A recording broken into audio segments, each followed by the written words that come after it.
क्या आप जानते हैं एक ऐसी भूमि जहां शिव को एक राक्षस को मंदिर बनाकर देना पड़ा, और एक ऐसा तट जहां श्री राम ने भगवान शंकर को जल चढ़ाकर आशीर्वाद प्राप्त किया ताकि वे रावण का वध कर सकें। और वो कौन सी रहस्यमयी जगह है जहां शिव का अंतिम ज्योतिर्लिंग इतिहास में बार बार मिटाया गया, लेकिन हर बार वो स्वयं धरती से प्रकट हुआ। ये प्रश्न सिर्फ कथाओं के नहीं हैं, ये शिव के अंतिम रहस्य हैं। सावन की इस अंतिम यात्रा में हम चलेंगे 3 अंतिम और सबसे रहस्यमयी ज्योतिर्लिंगों की ओर।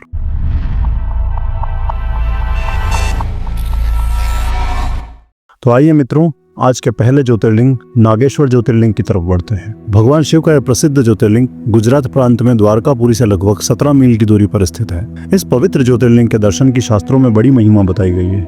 कहा गया है कि जो श्रद्धापूर्वक इसकी उत्पत्ति और महात्म्य की कथा सुनेगा वह सारे पापों से छुटकारा पाकर समस्त सुखों का भोग करता हुआ अंत में भगवान शिव के परम पवित्र दिव्य धाम को प्राप्त होगा। इस ज्योतिर्लिंग के संबंध में पुराणों में यह कथा वर्णित है। सुप्रिय नामक एक बड़ा धर्मात्मा और सदाचारी वैश्य था। वह भगवान शिव का अनन्य भक्त था। वह निरंतर उनकी आराधना, पूजन और ध्यान में तल्लीन रहता था। अपने सारे कार्य वह भगवान शिव को अर्पित करके करता था। मन वचन कर्म से वह पूर्णतः शिवार्चन में ही तल्लीन रहता था। उसकी इस शिव भक्ति से दारुक नामक एक राक्षस बहुत क्रुद्ध रहता था। उसे भगवान शिव की ये पूजा किसी प्रकार भी अच्छी नहीं लगती थी। वह निरंतर इस बात का प्रयत्न किया करता था कि उस सुप्रिय की पूजा अर्चना में विघ्न पहुंचे। एक बार सुप्रिय नौका पर सवार होकर कहीं जा रहा था। उस दुष्ट राक्षस दारुक ने यह उपयुक्त अवसर देखकर नौका पर आक्रमण कर दिया। उसने नौका में सवार सभी यात्रियों को पकड़कर अपनी राजधानी में ले जाकर कैद कर लिया। सुप्रिय कारागार में भी अपने नित्य नियम के अनुसार भगवान शिव की पूजा आराधना करने लगा। अन्य बंदी यात्रियों को भी वह शिव भक्ति की प्रेरणा देने लगा। दारुक ने जब अपने सेवकों से सुप्रिय के विषय में समाचार सुना तब वह अत्यंत क्रुद्ध होकर उस कारागार में आ पहुंचा। सुप्रिय उस समय भगवान शिव के चरणों में ध्यान लगाए हुए दोनों आंखें बंद किए बैठा था। उस राक्षस ने उसकी यह मुद्रा देखकर अत्यंत भीषण स्वर में उसे डांटते हुए कहा, अरे दुष्ट वैश्य, तू आंखें बंद कर इस समय यहाँ कौन से उपद्रव और षड्यंत्र करने की बातें सोच रहा है। उसके यह कहने पर भी धर्मात्मा शिव भक्त सुप्रिय की समाधि भंग नहीं हुई।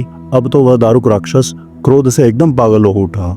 उसने तत्काल अपने अनुचरों को सुप्रिय तथा अन्य सभी बंदियों को मार डालने का आदेश दे दिया। सुप्रिय उसके इस आदेश से जरा भी विचलित नहीं हुआ। वह एकाग्र मन से अपनी और अन्य बंदियों की मुक्ति के लिए भगवान शिव से प्रार्थना करने लगा। उसे पूर्ण विश्वास था कि मेरे आराध्य भगवान शिव जी इस विपत्ति से मुझे अवश्य ही छुटकारा दिलाएंगे। उसकी प्रार्थना सुनकर भगवान शंकर जी तत्क्षण उस कारागार में एक ऊंचे स्थान में एक चमकते हुए सिंहासन पर स्थित होकर ज्योतिर्लिंग के रूप में प्रकट हो गए। उन्होंने इस प्रकार सुप्रिय को दर्शन देकर उसे अपना पाशुपात अस्त्र भी प्रदान किया। उस अस्त्र से राक्षस दारुक तथा उसके सहायक का वध करके सुप्रिय शिव धाम को चला गया। भगवान शिव के आदेशानुसार ही इस ज्योतिर्लिंग का नाम नागेश्वर पड़ा। आइए मित्रों, अब अगले ज्योतिर्लिंग की तरफ बढ़ते हैं जिसका नाम है रामेश्वरम ज्योतिर्लिंग। इस ज्योतिर्लिंग की स्थापना मर्यादा पुरुषोत्तम भगवान श्री रामचंद्र जी ने की थी। स्कंद पुराण में इसकी महिमा का विस्तार से वर्णन है।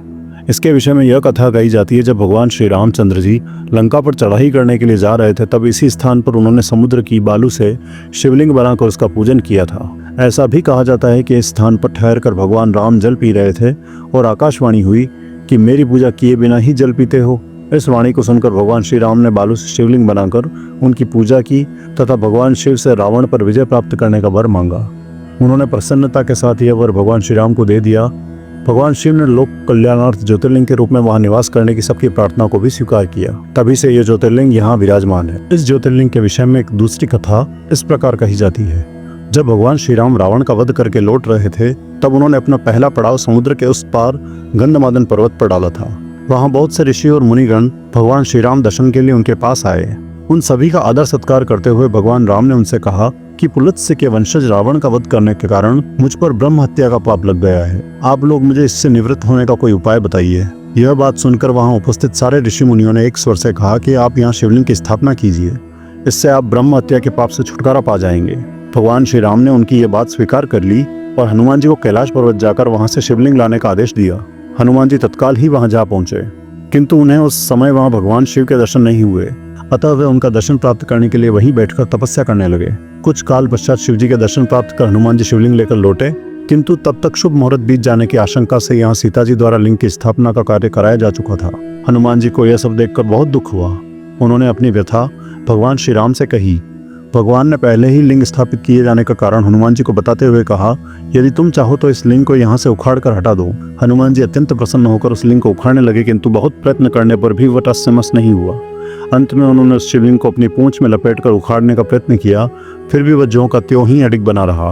उल्टे हनुमान जी ही धक्का खाकर एक कोस दूर मूर्छित होकर जा गिरे। उनके शरीर से रक्त बहने लगा और यह देखकर सभी लोग अत्यंत व्याकुल हो उठे। माता सीता पुत्र से भी प्यारे अपने हनुमान के शरीर पर हाथ फेरती हुई विलाप करने लगी।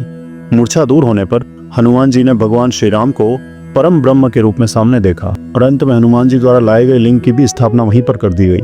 मित्रों, हमारी प्रत्येक सावन सोमवार की यह श्रृंखला का अंतिम ज्योतिर्लिंग है, जिसका नाम कृष्णेश्वर, कहीं कहीं पर इसे गुष्मेश्वर भी कहा जाता है। यह महाराष्ट्र प्रदेश में दौलताबाद से 12 मील दूर वेरुल गांव के पास स्थित है। यह ज्योतिर्लिंग के विषय में पुराणों में कथा वर्णित है। दक्षिण देश में देवगिरी पर्वत के निकट सुधर्मा नामक एक अत्यंत तेजस्वी तपोनिष्ठ ब्राह्मण रहता था। उसकी पत्नी का नाम सुदेहा था। दोनों में परस्पर बहुत प्रेम था। किसी प्रकार का कोई कष्ट उन्हें नहीं था, लेकिन उन्हें कोई संतान नहीं थी। ज्योतिष गणना से पता चला कि सुदेहा के गर्भ से संतान उत्पत्ति नहीं हो सकती। सुदेहा संतान के लिए बहुत इच्छुक थी। उसने सुधर्मा से अपनी छोटी बहन से दूसरा विवाह करने का आग्रह किया। पहले तो सुधर्मा को ये बात नहीं जची, लेकिन अंत में उन्हें पत्नी की जिद के आगे झुकना ही पड़ा। वे उसका आग्रह टाल नहीं पाए। वे अपनी पत्नी की छोटी बहन गुष्मा को ब्याह कर ले आए। गुष्मा अत्यंत विनीत और सदाचारिणी स्त्री थी। वह भगवान शिव की अनन्य भक्ता थी। प्रतिदिन 101 पार्थिव शिवलिंग बनाकर हृदय की सच्ची निष्ठा के साथ उनका पूजन करती थी। भगवान शिव जी की कृपा से थोड़े ही दिन बाद उसके गर्भ से अत्यंत सुंदर और स्वस्थ बालक ने जन्म लिया। बच्चे के जन्म से सुदेहा और गुष्मा दोनों ही आनंदित हो गए। दोनों के दिन बड़े आराम से बीत रहे थे, लेकिन न जाने कैसे थोड़े ही दिनों बाद सुदेहा के मन में एक कुविचार ने जन्म ले लिया। वह सोचने लगी, मेरा तो इस घर में कुछ नहीं है, सब कुछ गुष्मा का है। मेरे पति पर भी उसने अधिकार जमा लिया, संतान भी उसी की है। यह कुविचार धीरे धीरे उसके मन में बढ़ने लगा। इधर गुष्मा का वो बालक भी बड़ा हो रहा था। धीरे धीरे वह जवान हो गया, उसका विवाह भी हो गया। अब सुधर्मा के मन का कुविचार रूपी पौधा एक विशाल वृक्ष का रूप ले चुका था। अंततः एक दिन उसने गुष्मा के युवा पुत्र को रात में सोते समय मार डाला। उसके शव को ले जाकर उसने उसी तालाब में फेंक दिया जिसमें गुष्मा प्रतिदिन पार्थिव शिवलिंगों को फेंका करती थी। सुबह होते ही सबको इस बात का पता लगा। पूरे घर में कोहराम मच गया। सुधर्मा और उसकी पुत्र वधू दोनों सिर पीट पीट कर रोने लगे, लेकिन गुष्मा नित्य की भांति भगवान शिव की आराधना में तल्लीन रही, जैसे कुछ हुआ ही न हो।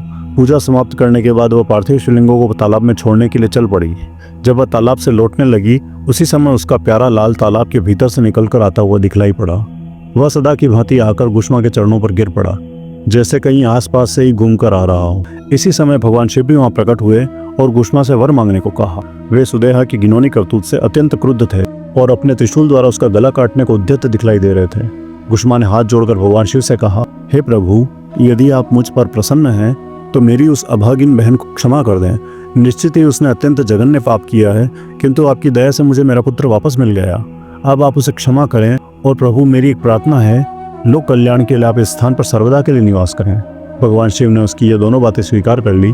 ज्योतिर्लिंग के रूप में प्रकट होकर वह वहीं निवास करने लगे। सती शिव भक्त गुष्मा के आराध्य होने के कारण वे यहाँ गुष्मेश्वर महादेव के नाम से विख्यात हुए। गुष्मेश्वर ज्योतिर्लिंग की महिमा पुराणों में बहुत विस्तार से वर्णित की गई है। तो मित्रों, इस प्रकार हमने संपूर्ण 12 ज्योतिर्लिंग का दर्शन किए। आशा करता हूँ यह सीरीज आपको अच्छी लगी होगी। यदि ये वीडियो आपको अच्छा लगा हो तो इसे लाइक करें और चैनल को सब्सक्राइब करें। ओम नमः शिवाय।